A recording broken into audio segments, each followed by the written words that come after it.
Hello. Good morning, Taylor. How you doing? Hi, good. How are you? I'm good. Sorry I was a few minutes late. Thanks so much for your patience and helping set all this up. So, Yeah, no problem.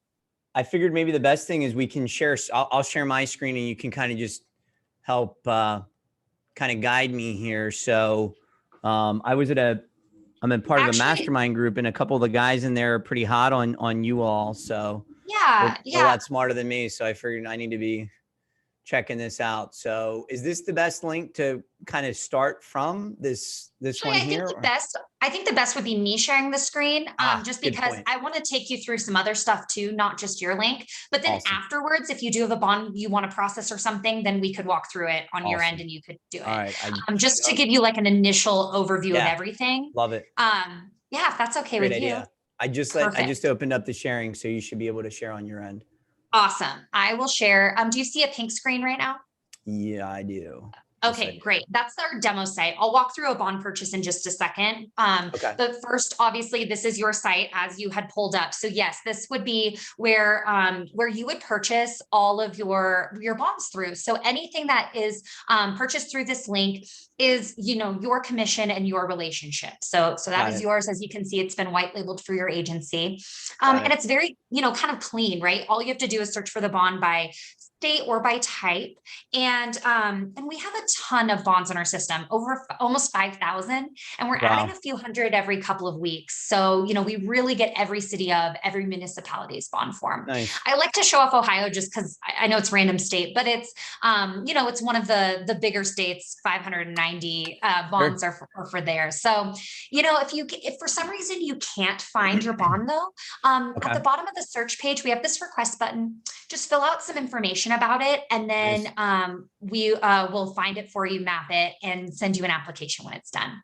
Another feature is this live chat button that is on the page of every, it's on the bottom of every page of the purchasing process, excuse me. So if maybe you can't find your bond, or you don't necessarily know which one to choose, you can reach out to this. There is a live human underwriter that sits behind this during working hours. So it isn't just a robot. And they can walk you or your clients through that purchasing process if you have any questions. And also, you can see this is like an open URL, right? So you could use it both internally and or externally. You and your staff could use it to transact bonds, maybe throw it as a bookmark on your web browser, or you could share it externally, throw it as a link in your email signature, social media, or of course your website. And this was something else that I wanted to show you is how other folks use our technologies. So the most common way is to just make it a link. IBTX called it their automated bonding portal.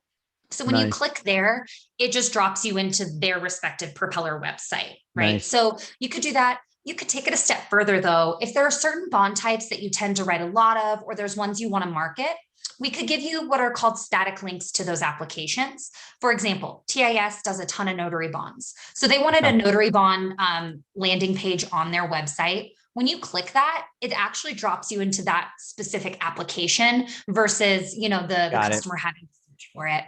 And then Miller Group out of Kansas City built the SEO website, and it took everything even a step further.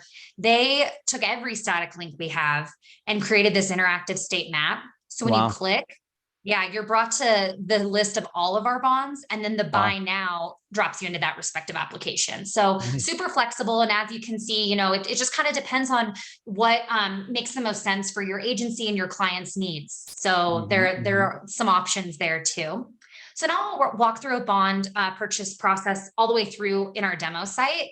I use this random license and permit bond usually for demos. It's master plumber bond.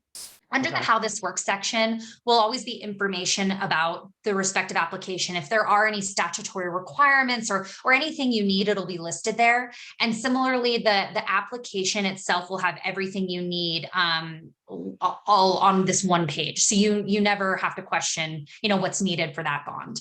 Got it. The bond name will be listed, and then the bond amount.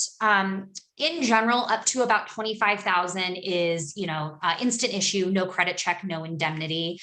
There's exceptions to every rule, of course. So there are certain bonds that's not the case. It would be a little lower for a credit check, but by and large, that $25,000 mark is where it's at. If a client needs over that amount, there usually will be a soft credit check. Propeller does eat those credit check fees. And if the applicant gets 650 or over, then we will issue up to about 100,000 with no indemnity. If indemnity is required or any extra documentation, we would work directly with the client to make sure that gets taken care of. So you don't have to worry about it. And we can be as involved. Just to take a big step back, Taylor, you guys are in essence, it sounds like a bond MGA or bond broker with some really cool technology and ultimately have access to like multiple sureties, multiple bonding companies. If I were like, who are the actual bonds with? Like what types of? So right now we do have contracts with 5 different sureties, but the main 2 are going to be Arch and Travelers. That's what the paper that we have currently. But we are actively gaining more and more carriers, because how it works is it's kind of underwritten by class code. So we are trying to find sureties that are the best for that class code. Meaning, when I say best, I mean give us the most authority pass through. So if a surety comes in and wants to take over, we would say, hey, can you give us a higher instant issue than just 25,000 for this bond? And or could you lower the credit score requirement, or say it'll, for that credit score under, it might be a higher rate, but you're willing to write it. All of these things we're actively looking at. So we have multiple carriers. And then there's also some, we say, what do you do best? So there's some more hazardous bonds, like I wouldn't necessarily call it hazardous. I mean, it is. So cannabis bonds, for example, I mean, it's not necessarily that it's hazardous. It's more just like, it's more, there's more exposure, perceived exposure because of its. Exactly. Or like a random one would be like a health club bond, which, used to be, okay, but given the pandemic and what happened, that's been a lot more hazardous. So just certain things like that. But we're, the goal is that we are, as you said it, we are an MGA. That's how we're set up. But the idea is that you, as the broker, utilizing us for your surety, you're coming to a place where we have the best instant issue, the best technology. Well, and again, I mean, you probably hear this all the time, but unless people are really deep in bonds, it's kind of like, I don't do it a lot. I kind of understand it, but barely enough, to be honest, as most agents. And what do I need these forms for? And geez, there's really not that much premium in it. I know when you get into like bid bonds and certain things, there can be a lot in it. Yeah. But I think that's where would you say your sweet spot, if you will, is? Like, obviously you're showing me different agencies using it in different ways, which is cool. But is there like, hey, here's our best seller, your sort of sweet spot of the bond so world? Kind of to your point, with the performance bonds, so contract in general for surety makes up probably between 70 to 80% of all, surety premium, right? I mean, that's where it is. That's like what started surety, is the Miller Act and the federal government requiring bonds on their construction projects. So that's really the heart and soul of what surety is. Yeah. So So we actually have grown that quite a bit. And I was going to show you that as well. I'll show you, it's on our system. It's called Fast Pass, but performance and payment. So that area of our business is really, where it comes, because again, it's agents that don't do it a lot, don't have a ton of markets, and or the small stuff. A lot of the sureties don't want to deal with it, right? Because to your point, it can be really big premium. So they just want to deal with the big premium. They don't want to deal with the smaller contract stuff. So we are a place that you could come to for more of that smaller stuff and actually get it fulfilled and not have to, spend a lot of time. And make So it that easy. would be a really big sweet spot. We also do probate. We've done quite a bit of probate bonds as well. Okay. And then of course, just the idea is all of the transactional stuff is easy because you can just set it up on auto renew. You can throw it, any license and permit type bond, throw it in our system. And yes, from like a premium standpoint, is it small? Yeah, but you did it once, it's easy. And now it's just auto renewing every year. Right. So, And that's a great question. And I mean, again, I've done a handful of bonds. I guess most bonds do renew each year, or is it depends correct. on the bond? Like It depends even on a the bond. probate bond, is it a one-time thing or how? I forget. I think those are more statutory requirements because for probate, it can just kind of depend on the situation that's going on, right? Okay. Because in some instances, you need that bond initially. You're going to get the estate taken care of and done, and then the bond is released. In other instances, I mean, they require a bond because the estate is very big and there's a lot to deal with, and now those might go on for years and years. And so I think it depends on the situation with what is being required, and also statutory requirements in the respective place you're getting that bond. So What about probate's the a little bid different. bond? Does the bid bond, like, is it a one-time thing, or does that have to Yeah. go on through the list life of the contract, or how does that work? So a bid bond is different than performance and payment. So what a bid bond is required, what a bid Oh bond yeah, that's right. is doing is when you, if a bid bond is required when you bid on a job, what that is saying is that if, let's say you win the job, it's saying you're going to complete and do that job. So if for some reason, let's just use round numbers, usually a bid bond is about 10, it's usually, depends, about 10% of whatever the bid is. So again, Sure. round numbers, let's say you're bidding on $1 million job, you have to post $100,000 bid bond, right? Right. So what that means is, let's say the contractor wins and for some reason, they cannot do the job. And so they back out. Well, what happened is that they usually the obligee or whoever's requiring it would have picked them because they're the lowest cost, right? Right. So now let's say there's another person that came in at like $1,050,000, just for they Sure. did $1,050,000, the other one did $1 million. They're out. So what that, again, it's called obligee, but what the person requiring the bond is going to do is claim on that bid bond and say, you owe us 50,000 because now we have to make up that difference. But if you go to the bond, if you go and do the performance, if you actually do it, then the bid bond just goes away, right? It goes away. And then usually a performance and payment bond is required. Now that is the bond, because bid bonds are usually free, because it only really comes into play like, it's so rare that situation occurs, but obviously it's protecting that situation. And it's also kind of used as a pre-qualification method and all this other stuff too. But if you now have so now you issue a performance and payment, and that is what costs money. That's usually what costs the client money. And that runs the life of the contract, which in general, yes, can they vary? Of course. I mean, it can vary from a couple weeks to a couple of years. But usually it's around that 1 to 2 year mark, right? Got it. In general, what they are. So yeah, they pay that premium up front, and then there's no renewing. It's in force until that job is completed. So that's kind of the difference. What does the performance and payment do? So that's in essence almost, if they're not doing what they're supposed to be doing. I mean, how would that trigger? So it's two ways. One is to complete the job, and then so that's the performance piece, that they actually will finish the job. The other is that they're going to pay their subs. And so if the sub doesn't get paid, so like if the obligee like that's why. So if the sub doesn't get paid, they could claim on that bond and be like, hey, we need to get this going. And the issue with that is, if there's a claim on their bond, then it kind of works very similarly to like a lien on a property. So they can't sell it. So they have to get that all worked out before the project could be sold, which is more on the private side. But nonetheless, like that. So that's like the issue with that's why they are in place, performance and payment. So they make sure they perform and that they're paying their subs. That's another reason though, why contractors will sometimes what's called bonded back require their subs to be bonded back. What that means is the GC has this performance and payment bond because obviously is requiring it. They're going to also require their subs to get a bond. It's depending on the trade and depending on the situation, if they also have a bunch of other subs, because anybody that works on that project could technically claim on that initial performance and payment bond.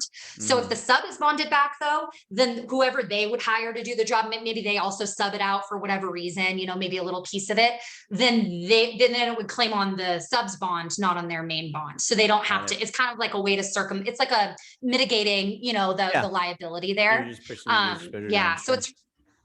So that's kind of, that's in general what those are for. And again, they're required, they started to be required by the government because it's protecting tax dollar money, right? Because if they're using the tax dollar money to pay for this, to pay the contractor to construct it, and the contractor just bails, then there's no backstop in order to get the project completed. Yeah.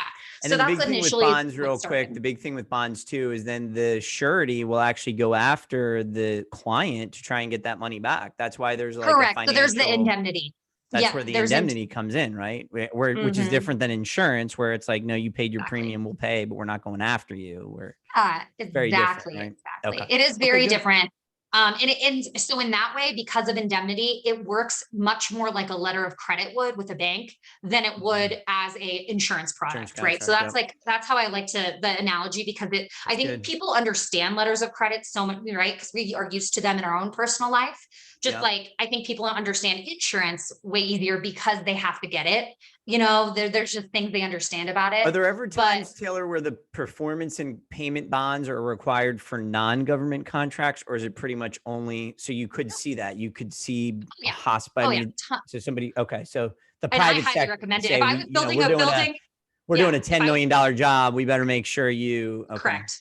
Well, especially you see it a lot because of the way, especially nowadays, with how the developers. So instead of the obligee being the government, whatever municipality is getting the whatever, it's going to be the developer, because they have a ton, usually backstopped with all the developer is all that investor money, right? Because it's not just one person. Usually it's going to be these $100 million. These big buildings, they're going to have tons of tons of investor money. And so a lot of times to get a loan, it's really interesting. There's so many ways to go about it, but like a lot of times, like even the bank will require that a bond is in place to loan money, all of these things, because again, they want to, it's protecting their money, right? Exactly. Yeah, exactly. So you know enough to be dangerous here. I like it. That's good. That's awesome. Okay, good stuff. So we're walking through this like very simple plumber bond.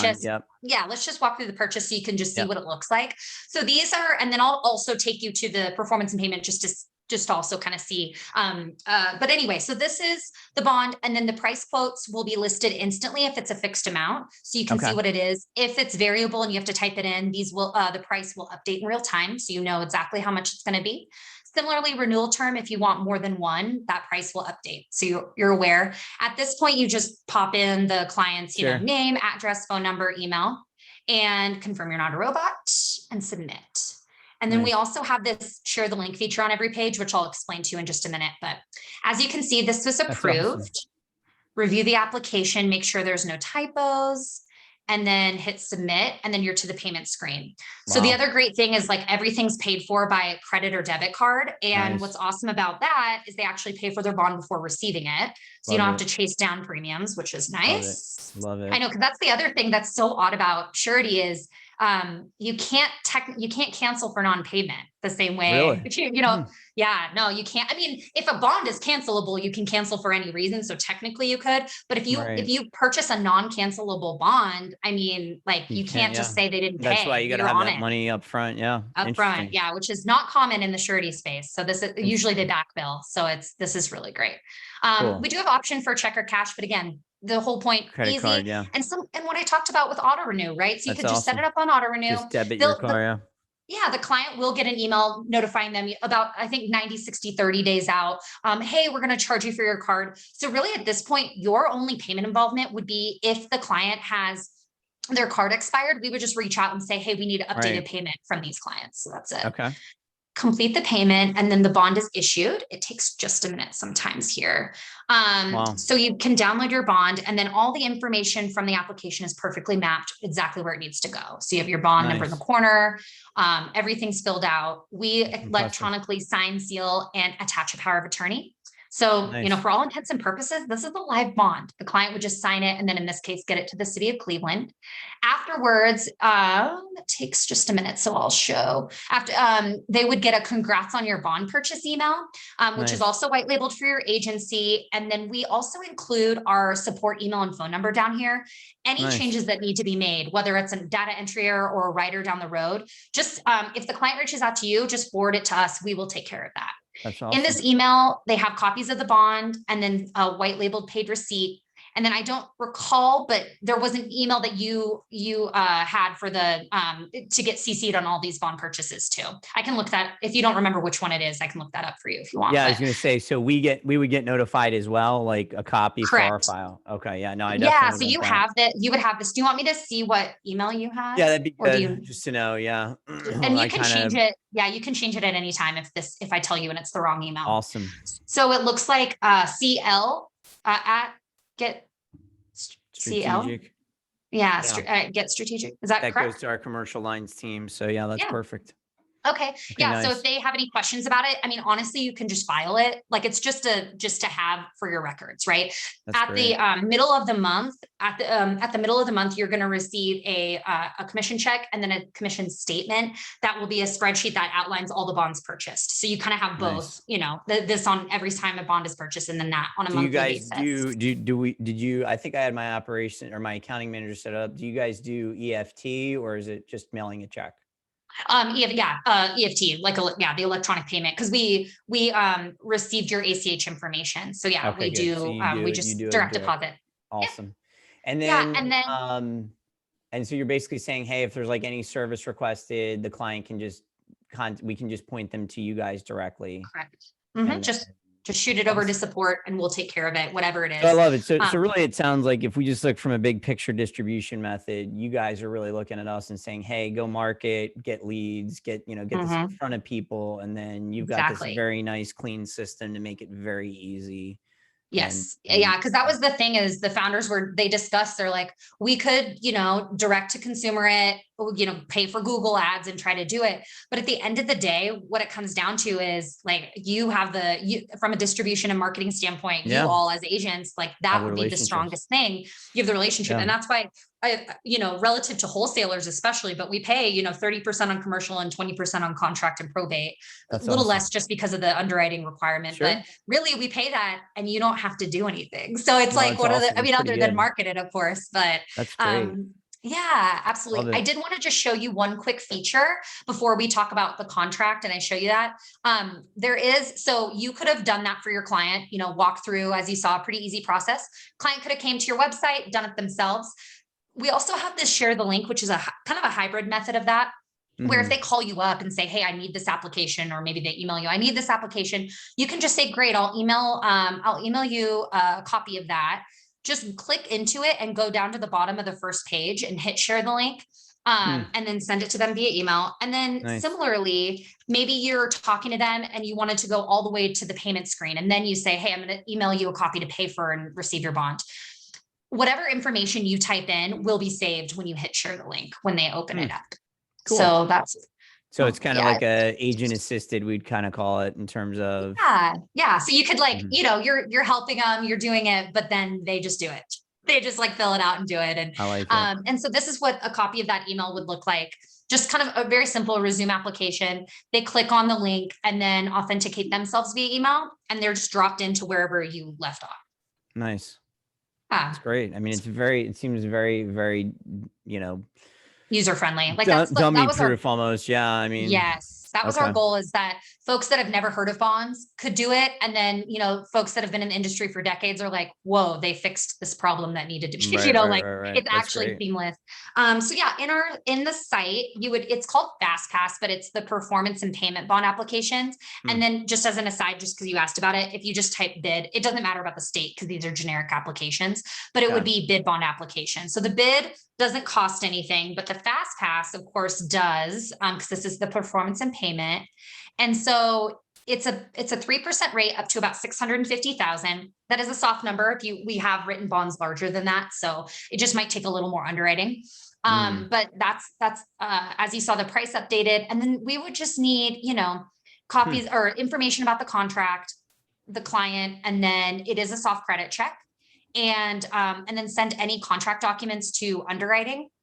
And then we will review that and, again, work with the client on getting indemnity issued and the bond issued.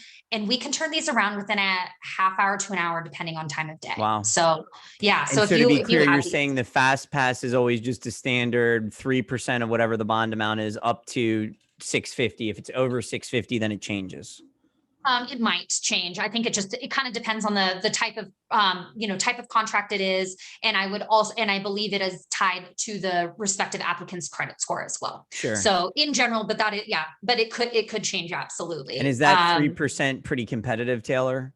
Yeah, that's really standard. Like everyone that does contract, they're like, oh yeah. For small contracts like this, it is competitive. Now, again, when you get up to the larger, yes, is 3%. That's high, for larger, but right in there. Yeah, that's very competitive. So, nice.